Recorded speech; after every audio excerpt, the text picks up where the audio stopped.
Hello and welcome to the Do-It-Yourself channel. Today I will show you how to set up an alarm on our Huawei P60 Pro phone. The fastest way to do it is just tap our clock that is visible by default on our phone. As you can see, we have a few options here, but we can change it or add more.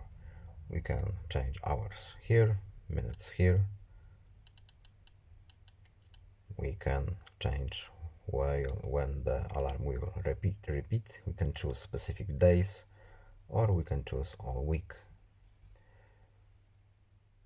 We can change a sound. To change it, we need to allow this function here.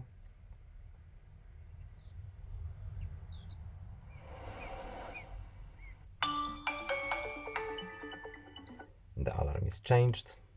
We need to tap here to confirm our changes, and the alarm is now set up Monday to Friday, 8:23.